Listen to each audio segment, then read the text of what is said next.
What's up guys, NepentheZ here, and welcome back to another episode of The Road to Glory. Today, we have got our initial beginnings of the Centurions crafting upgrade. It's a fantastic upgrade, especially for us because we've got so many commons and so many cards untradables that we've got nothing to do with, and it gives value to some of the tradables. I believe that's the 10th one, so we should have the first objective done.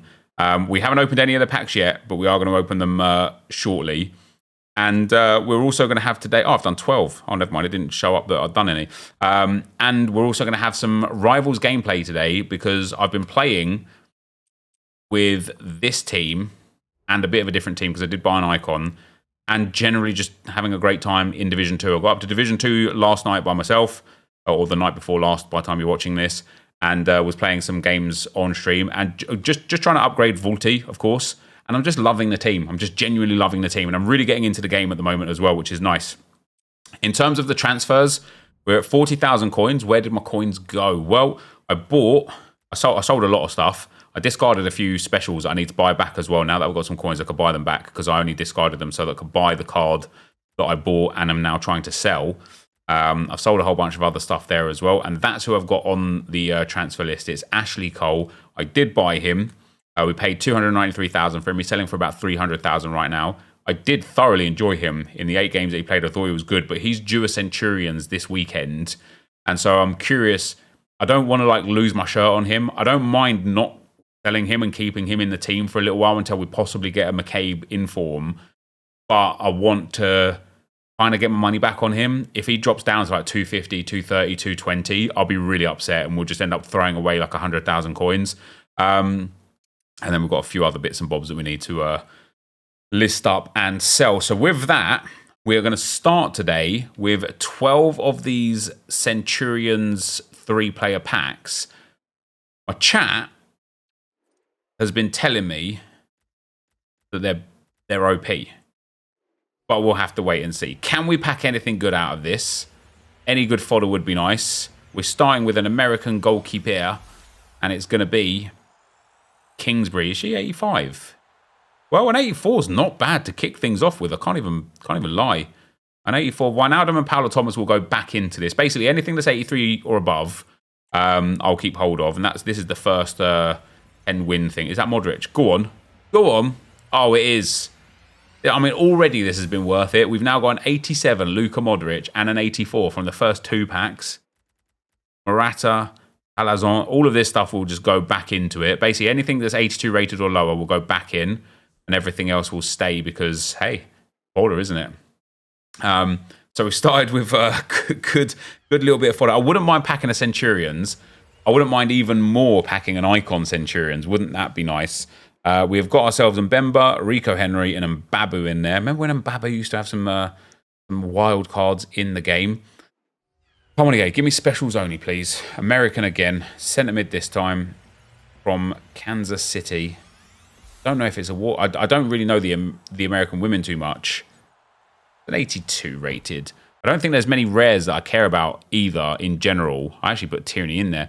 I obviously wouldn't mind getting a tradable Saliba. Now that he's so cheap, I reckon that we could see him come out of packs a little bit more commonly. So yeah, tradable Saliba would be good.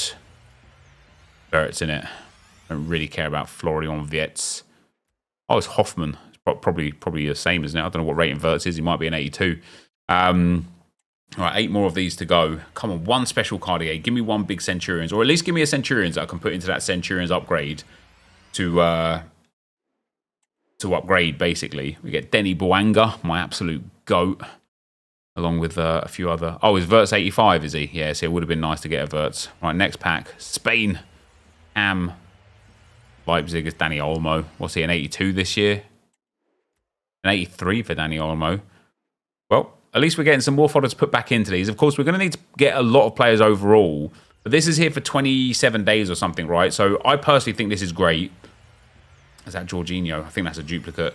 Yeah, I personally think this is great because we get so many duplicate pieces of content as my tradable for an untradable.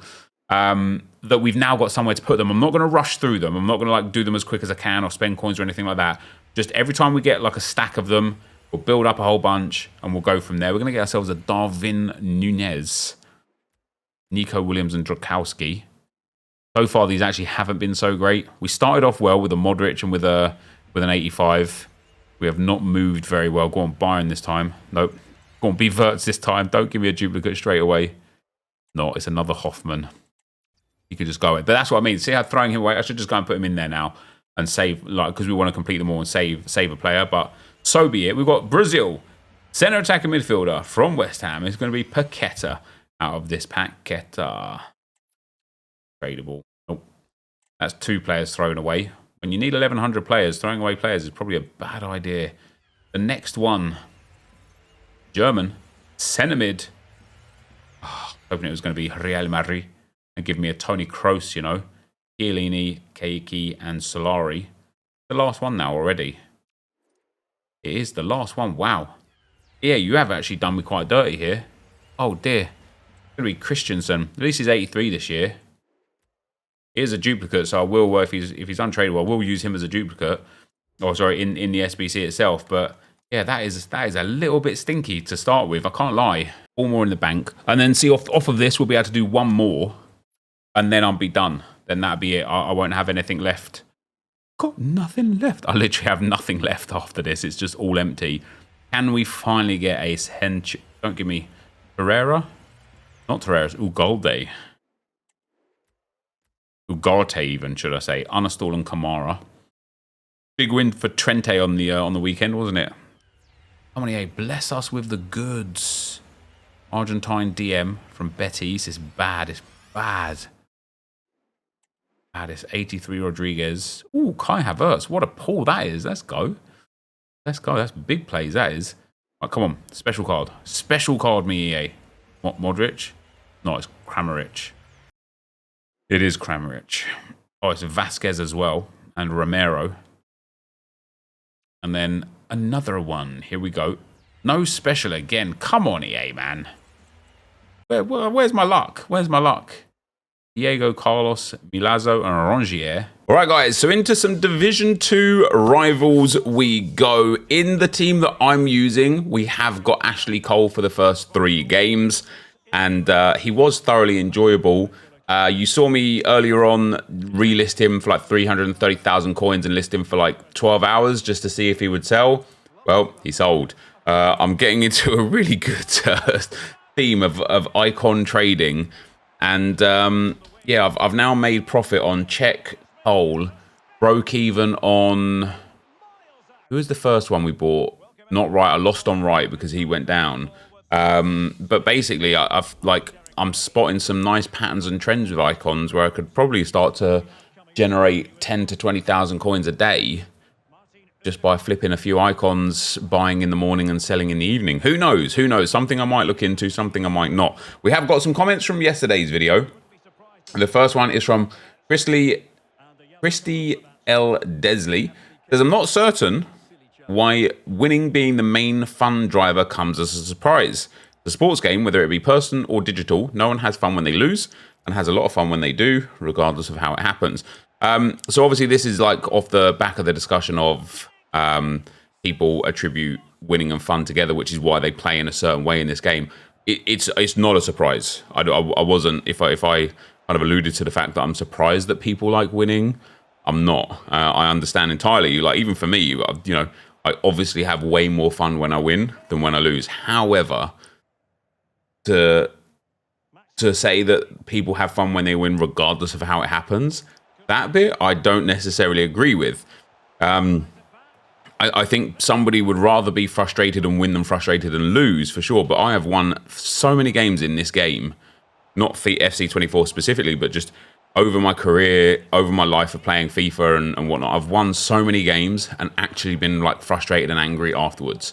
And that's pretty sad. But the way FC24 works, you know, and the way people's like mentality with it works is winning is fun, but also losing is not fun. And people would absolutely do anything to not lose rather than to win. And I think that's probably more the thing that happens in the game, is it's more about the fact that people play to not lose. If you remember, Oh, I can't remember what year it was. There was one year where you could change the way your players were in a custom tactic. And people would literally set 5 defenders as deep as they could across the back line, 4 players or 3 players as deep as they could in front of the defensive line, and then 2 players all the way up the top, or 1 player all the way up the top at striker spot. And they would literally play this horrific anti-football. And that is, for me, the situation of how people play. Like, people play anti-football. They don't want to play the game. And so they don't play the game. They rather let the game play for itself and then just do the dumb mechanics that work to win. And listen, I'm not saying that I'm not one of those people either. I don't like to lose either, but I don't, however, go into a game with the understanding and mentality of, I don't want to lose this game. I go in with like, I want to win this game. And I think that maybe is a difference in some people. Like, some people just play to not lose first, because losing is the worst thing, opposed to winning being the best thing. Anyway, Ryan Ponder says, hey Nep, just a quick idea. Why don't you log your champs results on a spreadsheet each week so you can see how you've done, improve through the year. Follow-up thought, you could also add notes such as this week we added this player, use this formation, etc., etc. Overall, yeah. I remember back in, I want to say FIFA 18, maybe FIFA 19, one of the websites created like a logging system. Might have been FootWiz.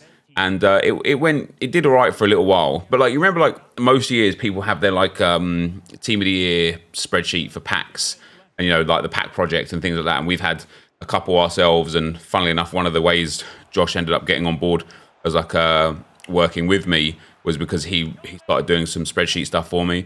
I actually think there's great opportunity, not necessarily in spreadsheets for you guys to look at on screen, but in spreadsheets for me to track things, to give you better information looking forwards on things on the series. And where that kind of like could become important, and how to figure out the logistics of that, I don't quite know yet.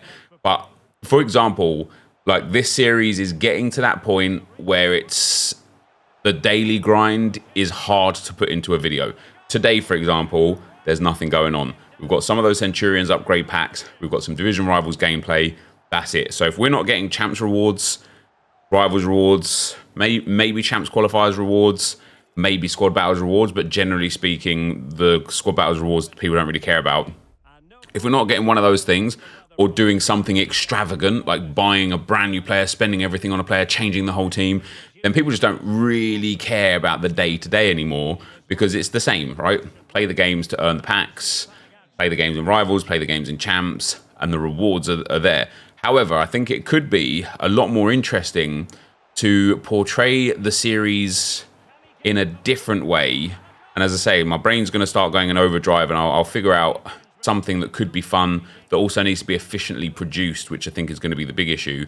But yeah, I would love to be able to be like, just have some kind of like data to show, this is what we did, this is where we've been, this is where we're going, this is what we've got because of it, and this was our champs week with this team. This, even just looking at the teams week on week and being like, look, this was our first foot champs team, this was our second foot champs team, so on and so forth.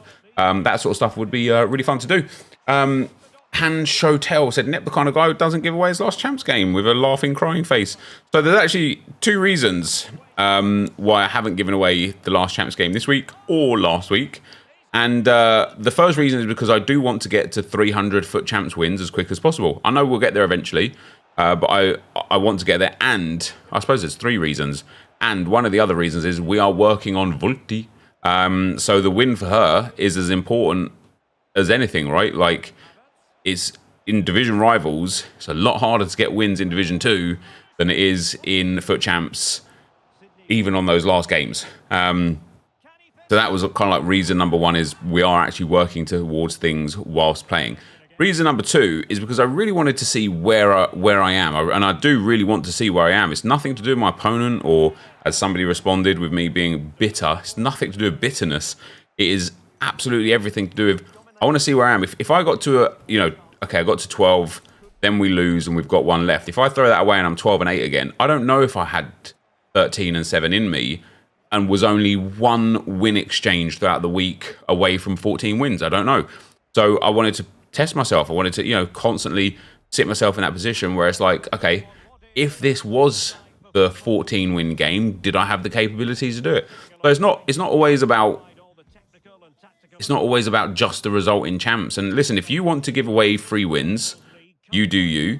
There's a lot of people in this community that don't give away wins even when they're done with their games. I actually had 3 0-0 quitters on me this week where they just went into a game, paused it and backed out. So I think we're, unfortunately, as a community, whilst there's still a small core of people who in general are kind of like nice, I suppose, and actually give a win away when they're backing out. It's been a long time since I played champs properly to even care about giving away wins, which has been refreshing in that regard. But yeah, there's unfortunately the toxic culture in FC24 is in overdrive. People, like I had, not in today's video, it didn't get put into yesterday or the day before's video, but in Division Rivals, I went 2-0 down against a guy, got it back to 2-2, he slid through the back of me, got a red card, and just quit. And it's like, people don't give people anything in this game, man. Like, I have 3 draw quitters against me. I've people draw quitting in, like, the friendly modes.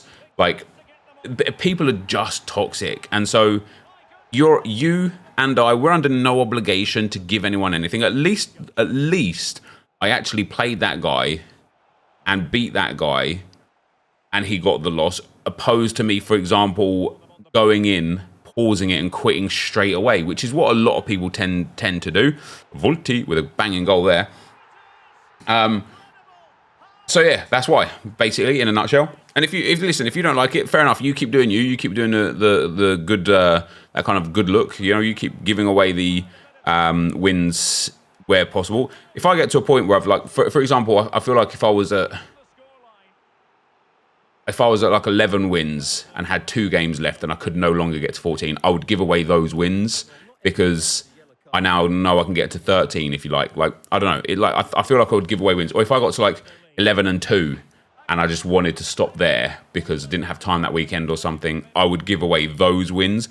When it comes to just 1 game left, I just want to play it out, mate. Sam says, hey, Nep, you mentioned on your main channel that Mudryk isn't worth doing. I've done him as I'm a Chelsea team. As I'm doing a Chelsea team, surely players like that, even if he doesn't get upgraded, have the opportunity to get evoed up further down the line. And in his case, he only needs a few extra bits to be unreal. Great content as always.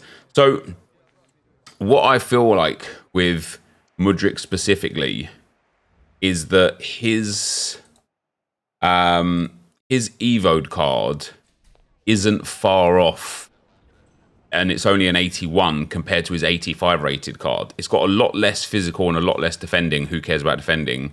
A lot less shooting, but pace, passing, and dribbling are basically the same. And the evoed card is 4-star with some nice play styles.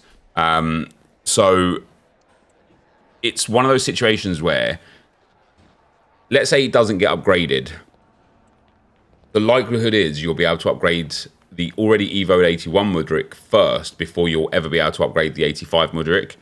And the other likelihood is that especially if the 85 Mudryk gets upgraded to an 87, the evoed one, I think, would be better before it hits that higher rating.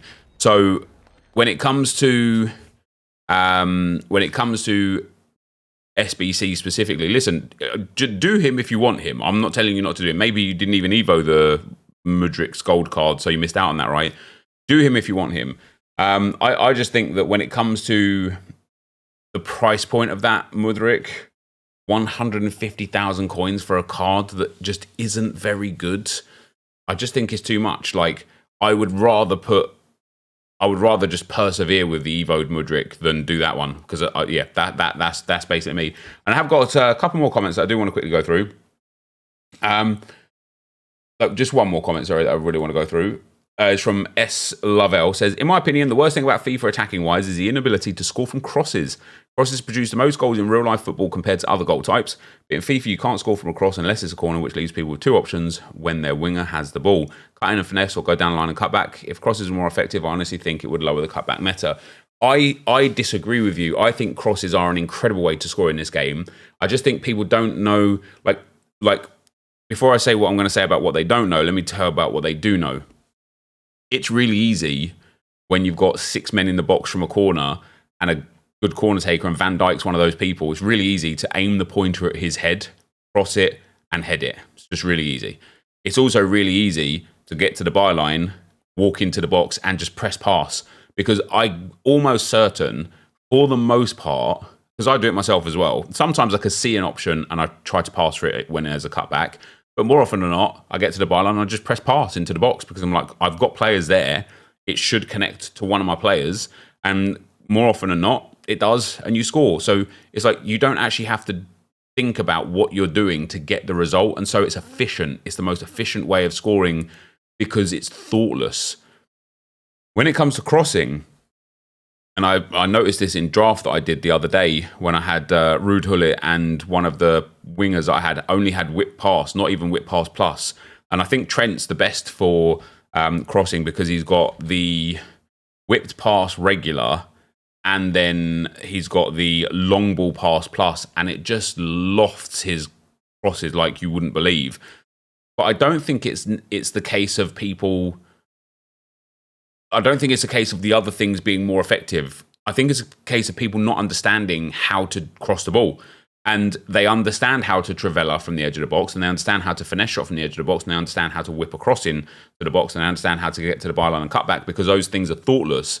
But when it comes to crossing, it requires a little bit of thought. Not a lot, just a little bit. And if you've got wingers that have got whip pass plus, or long ball pass plus with whip pass, like Trent, and then you've got strikers who have got aerial, power header, aerial plus specifically, and a few other like attributes that are good for it.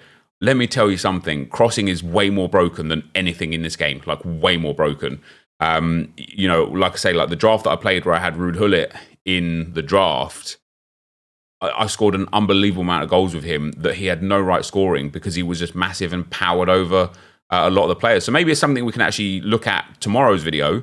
Maybe we'll build a 4-4-2 team with a couple of whip pass players. I think I've got some of the Arsenal players with whip pass, a couple of strikers that have got aerial ability, and see if we can introduce the crossing meta back into the game. Who knows? But as you can see on the screen now, guys, I did finish upgrading Volti. I'm now got to work on Gio. Volti has been an absolute dream in this team. She's absolutely fantastic. We are doing well in Division 2. We're holding our own. We're not able to get a streak going, but we're winning some and then losing some. But overall, we are being relatively competitive in Division 2, which I'm really, really happy with this team. We're still a few upgrades away from becoming anywhere close to a meta team. Yeah, really happy to be competitive in Division 2 with this team. But for today, guys, that is going to be the end of the video. If you did enjoy it, be sure to leave a like, rating, comment, subscribe to my channel if you haven't already. For now, guys, I'm out.